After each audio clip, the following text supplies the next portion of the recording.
An aviel hervez an mark. Pev ar zegvet pennat. A ben daouz evez e oa ar pask a gwell ar bara dihoel da vezañ. Hag an ar veleien hag ar skribet a oa o klask penons tapout krog e Jesus dre ouidre evit e lakad d'ar marv. Met lavarout a regn, a rabad eve fe pad ar gwell gant aon na safet tous march e mesk ar bopl. Evel medo Jesus e Betania, eti Simon al Lord, tra medo oustol, et teuaz ur vaouez, gant ti ul lestrig alabastr, leun a front nart pur a briz uel merbet. Terri a reaz al lestrig alabastr a skuilha a c'hwez vat war e ben. Dar naval a gomze ter war zek en etrezo. Da betra mont da forani a c'hwez vatse. Rak garde de vije be gwerza an ezi, ouspen 300 diner, hag o reid ar beorion.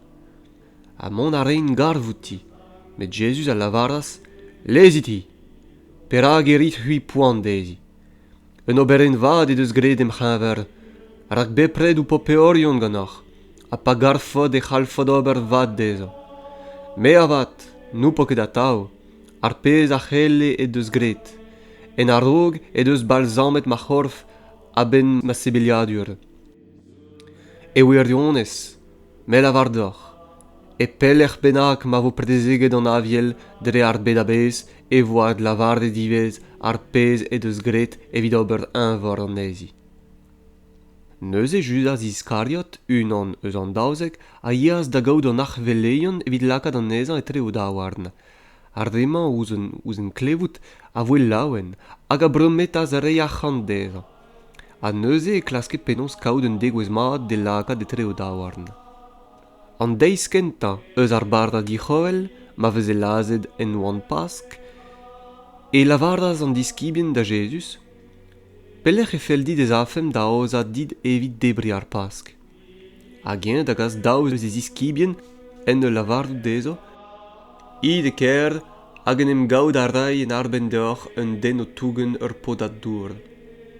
Id war e lec'h, hag e pellec'h bennak maz an treo, lavardit da bechen an ti, ar mest a c'houlenn diganit, pellec'h ema ar sal e c'hellin debri ar pask en ni gant ma diskibien. Hag-eñ a ziskouezo deoc'h ur sal vraz war les, gant pluegou en ni a prest kloz. En no eta kempenit pep tra evidon. An diskibien a yeaz war drog etrez e kerd, a kaout a region an trao evel men devoa lavardet dezo hag e c'haoz jon ar pask. A deuet an abar deiz, ez erru Jesus gant an daouzek, tra meid an stol hag o tebri e lavaras Jesus dezo, e gwirionez, men lavardoc'h, unan a c'hanoc'h, a ya dam gwerza, unan hag a zo o tebri gant in. Stag a region neuze da dristad, hag en em lag jon da c'houlenn diganta an eil goude e gile, ha me an ini eo? En avad a respontas dezo, unan eus an daouzek eo. Unan hag a laka e zorn gant nid ar plat. Mab an den evit gwir a ya kuit ervez ma eo skrivet diwar e ben, met gwad an dense me o gwerzet mab an den gantan. Gwell e vije an dense ma ne vije ket beganet. Hag e pad ma tebrenn, e kemer az bara, a goude bezan lavardet ur vinigaden e ranaz an nezan, hag en roaz dezo en ul lavarout, kemerit, ma c'horf eo kemenma.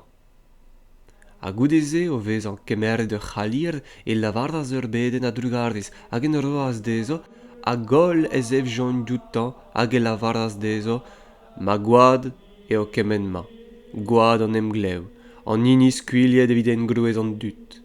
E gwirionez, me lavardoc'h, ne evin mui eus frouez ar winien betek an deisse, ma evin eni nevez erou an tellez doue. Goude kan ar salmou ez eijon mez da venez an olivet. Hag e lavaras Jesus dezo, c'hwi ol hag avo droug skoilh, rak skrivet eo. Skei a rin gant ar meser hag an davet, a vo stlabezet a beptu, met pa vinat savet da veo, ez in en urog da Galilea. Per avad a lavardaz dezan. A goude ma teufe an ol da gaout droug skoilh, me avad nem moket. Jesus a respontas dezan, en gwirionez, me lavar dit, te ivez, irdie, en nozman en eun, ken da chilio kan a diuvech, eo a ben tergwech, as pomadinachet. Medien a lavardi keroc'h a ze, a parang fen mervel ganit, nan, nezin achin ket a c'hanout, a gol e lavarden kemense. Donnet a region d'un domani a veze anouet Getsemani, hag e lavaras Jesus des iskibien, a zezid amman, tra ma vinopedi. Neuze e kemeras gant Tamperd, Jacques, a Yann, hag e krogas da gaout spontan hag anken. Hag e lavaras dezo. Trist eo ma ene da vervel, chomid amman, a beldit. Hag eid un tammig pelloc'h e kwezet an douar hag e pede mazaje an eur pell dioutañ, mar galje se bezañ. A lavardout arde, aba, tat, pep tra a c'hellez, ten a c'haliriad se diouzin. Koulskoude neo ket ar pez a feldin me, met ar pez a feldit te. Distrei ar an neuze hag e kavan ezo kousket, hag e lavar da ber, Simon, kousket a rez? Nach eus ket galet belia un eur vez pat? Belit, a pedit evit chom mep mon e barz an temptadur. Gredus eo ar speret, met gouan eo ar c'horf. A nevez, o vez an pellet, e pede o lavarout an nevel ep komzou. Pas istroaz a darde, e kavaz an ezo kousket, rak pon eur e oa edo daou lagat, a ne ouien ket petra respondeza. Distrei ar reaz un tre de gwech, hag e lavaras dezo. E mor c'hoaz o kousket hag o tiskuiza? Deuet eo an eur. Setu memant mab an den o vont da vez an laket e tre daou ar nar pecherion. Savit, deom, setu memant tost an nignam gwerzh. A kerken ped o c'hoaz o komz, e te gwez Judas, unan eus an daouzek, hag gantañ ur bobladud gant klezeier a bizier. Kaset gant an arveleion a skribet hag an enaorien. Ar merk ma en devardoet an treitour dezo. An inni a bokin deza, e mezan, ennez eo, krogid enna hag en kasit gant evez. Kerken hag en emgavet, e tostaz eta ouz Jesus en ul lavardout, Rabbi, hag e pokaz deza. Hag arde ar da lakade o daou ar noarna, ha da gregi enna. Ogen, unan eus arde a oa enno a dennaz egleze. A skoaz gant mevel ar belek meur hag a drochaz dezan ur iskouarna. A Jesus o sevel e voez, a lavaras dezo, evel e trezeg ul leer oc'h eus wardo gant klezeier a bizier d'am pakka. Bem deiz avad, e vezen en outouez o kellen en templ, a noc'h eus ket kroget en non. Ogen evit ma teuio da wir ar skriturio an inni eo. Neuze ouz en dilezel e terjoun holl. Ur pot yaouank a yaouze eul gant ul linsel epken en dro de gorf. Krigi a region ivez ennan, met emman o leuskel a linsel a dechaskud en noaz. Degaz ar region Jesus ganto da di ar belek meur, maz en em vodaz an holl ar veleion, an en aorien hag ar skribet. Perd, eus abel, a euliaz an ezan betek e diab ar sporz ar belek meur, hag a zezet e oa e mesk ar vevelion hag e tome ouz an tan. Ogen an ar veleion hag ar c'huzul a bez a glaske un testeni benag a enep da Jesus evit e gas d'ar mardou a ne gaven ket. Kalz evit gwir a zougek fals testeni a enep deza, met ne glotek ket o zestenio. Ur de benag o vez an savet a zouge ar fals testeni ma enep deza. Ni, e mezo, an eus e glevet o lavardout, me a ziskado an tempelman gret gant dorn an den, hag en ur ober tridevez e savin an al, a ne vo ket di war dorn an den. Met war ar poent-se ken nebet al, ne glotek ket o zestenio. Neuze an arvelek a savas. A yeaz e c'hreiz hag a reaz ar goulenman ouz Jesus. Ne respontez netra. Petra e ma ardese o testenia a enep dit. Jesus avad a dave, a ne responte man ebet. A nevez e c'houlenaz an arvelek outan. A te a Christ, mab an inni beniget? Respond ar reaz Jesus. Me eo. Hag e welfot mab an den a zezet a zeoud an ol c'halloudek hag o tonet war goa brennou an nao. met an nachvelleg en ur regi eziliat da lavarut. Da betra on eus c'hoazezon madestou, klevet oc'h eus e gomz en ebdoue, petra gaf d'oc'h. Ign ol lavad a varnaz eo ad led ar mardou deza. Inien nou en em lakas da skopa outan, da voucha ez rem deza, ha da zistaga fasadou gantan en ur lavarout, grad a brofet, hag ar vevelion en gemeras gant palvadou. En dram edo perd e traoù ar porz e teuas unan eus mitizien an arvelek. O welout perd o tomba e paraz e sel warna en ul lavard deza, te ivez gant an Nazareda deoas, gant Jesus. En avad a nachas en ul lavarout, ne welanket, ne gomprenan ket petra ar lavar este. Neuze e az ermez din dan ar porchet, hag ur c'hiliog a ganas. Ar vatez, ouz e welout en em lakaz a darde da lavarout darde a oa enno. Emman, a zo unan an ezo. En avad a nachas a darde. Prestig goude, arde a oa enno a lavaras do zro da berd, sur ma dezout eus arrese, ar Galilea a doute. En eus e a grogas da valozi a da doui, nan a vezan ket an dense a gomzit an eza. A raktal, evit an eilgwech e kanaz ur c'hiliok. A per a zeu a sonj dezan eus ar c'homzou en devoa lavardet Jesus dezan. Ken da c'hiliok kana diovech, eo a ben tergwech, a spoma dinachet. Hag o techout kuit e wele. Pemzek vet pennart. Kerken nag ar beurde, e riaz an arveleion kuzuliadeg gant an naordien ar skribet hag ar c'huzul a bez. Goude bezan e reet Jesus e kazion an ezan ganto evit e lakad e tredaouarn Pilat. Pilat a c'houlen a zoutan, a te e orwe ar Yousevion? A Jesus a da respont, evel malavardez. An arveleion a dammal e forz traoudezan.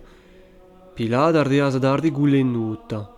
Ne respontez netra, sel nag a draou a dammal an dit.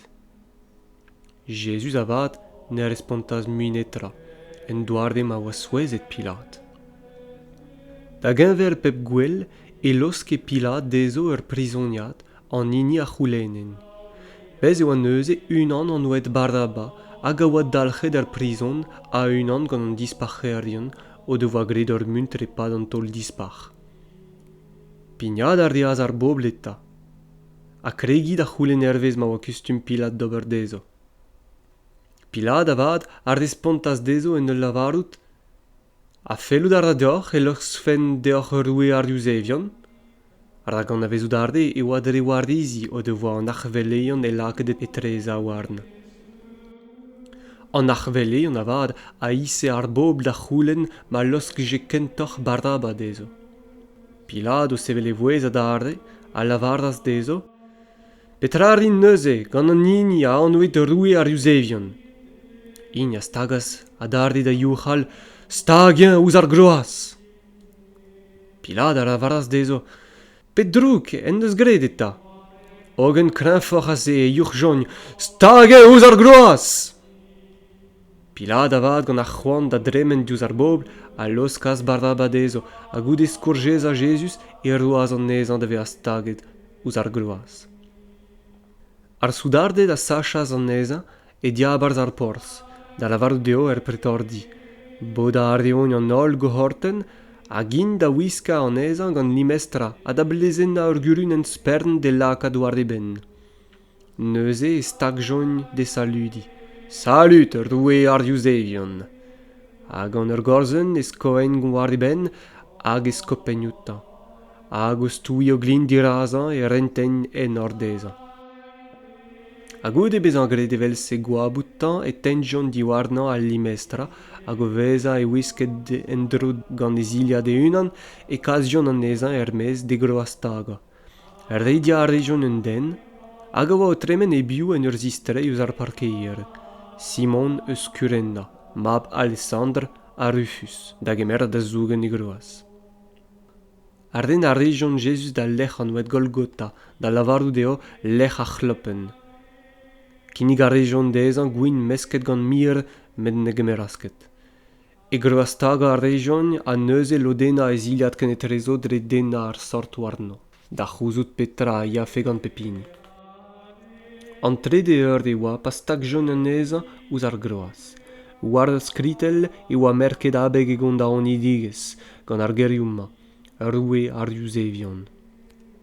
Gantan e kroaz tak joun daouler, un an a zeu hag e gile a gleiz deza. Evel se voe sevenet ar skritur al lavarde, gant an dorfedourien e zeo belaket. An dremenidia dole outan komzou dismeganzus en ur eja o fen hag ol lavarout, te hag a ziskar an templ, hag a savanezan en ur ober tridevez, en em salv da unan a disken eus ar gloaz. En evel eb doarde an archveleien hag ar skribet ar e fent kenetrezo diwarde ben hag al lavarde, ar real en deus salvet, met e unan ne c'hell ket den em salvi.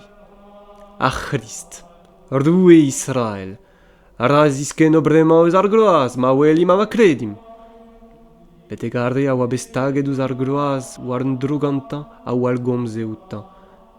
Gant ar c'hwervedeur e teu a stinvaligen war ar vro a bez bete gant navedeur. Ad an navedeur e c'harmaz Jesus en ur griad en vraz. Eloi, Eloi, lama sabachthani. Da lavard dio, madoue, perra hag ar c'heus ma dilezet. A ginien nou eus arde a oa e kichen, a lavard a zouz e glevout, setu, emañ c'hervelelia. Unan benag a redas neuze a leuniaz ur spouen a rouinekr, a lakaz an ezi e beg ur gorzen hag ar doaz dezan da eva en ur lavard, lezita, gwellom a gen e teuioelia de zisken. Met Jesus en ur deurdel ur griad en vraz, a dremenas. Neuze gwell an templ ar drogaz e daou anter a daleg a lein beteg an traoñ.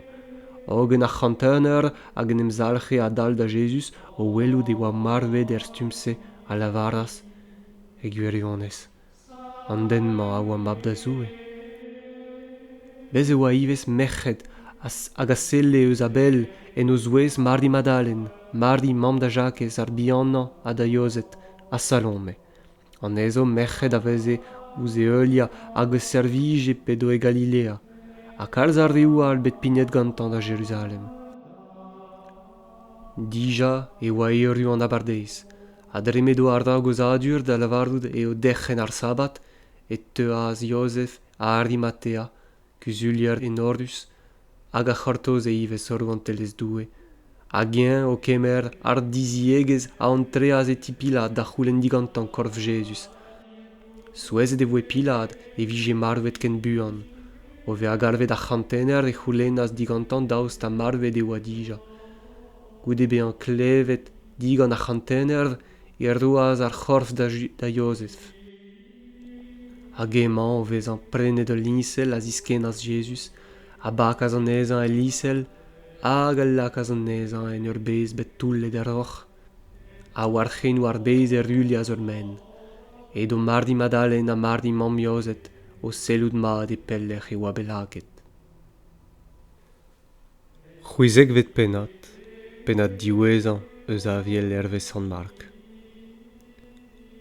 Pa voe tremenet ar sabat, mardi Madalen, mardi mam Jakez, a Salome, a brenaz louzeier c'hwezvat da vont da valzami Jesus. Hag a bret ker, deiz kenta ar sizun, e teon d'ar bez gant an eol o sevel. Lavarout ar rein, an eil de ben, piou ar dulio dim, ar men, a ziou ar genou ar bez. Met o vezan sellet e welon e war uliet ar men a gostez. Ur men braz merbet evit gwir.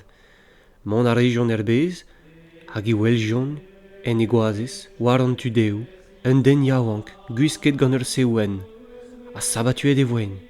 Ogen emañ a lavardas dezo, arabat deoc'h be a spontet. Jesus a Nazardet a glaskit, an inibet staget ouz ar gloaz. Diunet eo a douez ar devaro, neman ket amma. Sed al lec'h mod devo al laket an ezan. Id avat, lavardit de ziskibien a da berd, e za en ur drog da Galilea, en no en gwellfot, evel men neus lavar deoc'h. Eid er-mez neuze e terjont diouz ar bez, ar dalc'het e oan gant ar grinijen hag ar strafulh, a netran e lavarjont da zenebet gant ar spontet ma oan. At savet diouz ar beurde, deiz kentañ ar sizun, Jesus en em ziskwezas da genta da vari Madalen men devoaz karzet 6 drugs per duty. Oumman a yeaz da gemen a c'hellouz se darde a oa bet gantañ hag a oa tougen kañ hag o wellañ. Met ar demañ o klevoud e oa bev hag e oa begwelet ganti ne greidjon ket.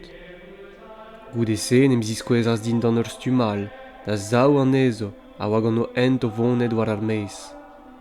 Hag ar demañ distroet da gaout ar dea lagantaz dezo an drase. Hogen ne greidjon ket an ezo ken nebet all.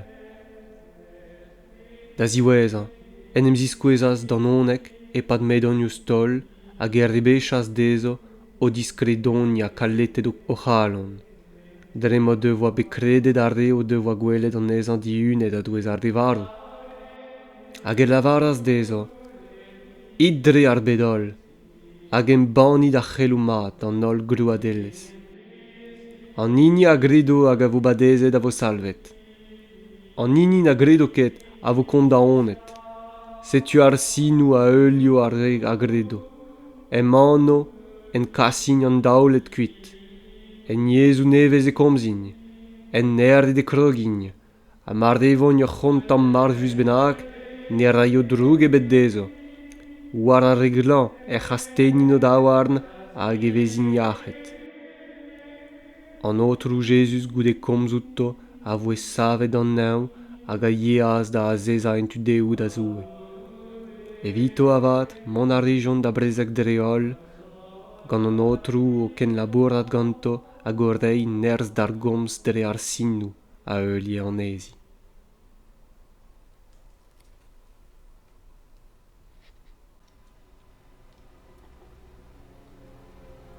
Echuom gant ur beden evit Breizh. Breizis, kouezom d'an daolin, hag ep fall galoni, pedom Jesus da gemer truez ouz ur broni. Breizh diskardet, ur pilet ne beutoc'h a skedo. O ardo douar c'hor nawak, na daval e veuzo. Breizis, pedom a galon, ma vo at savet Breizh, en e c'herd evel gwechal, gant e yez hag e fei, eb fei gristen brouioù ne c'hellbe a urzbet. Eb brezonek, ken nebet ne c'hellbe a Breizh ebet.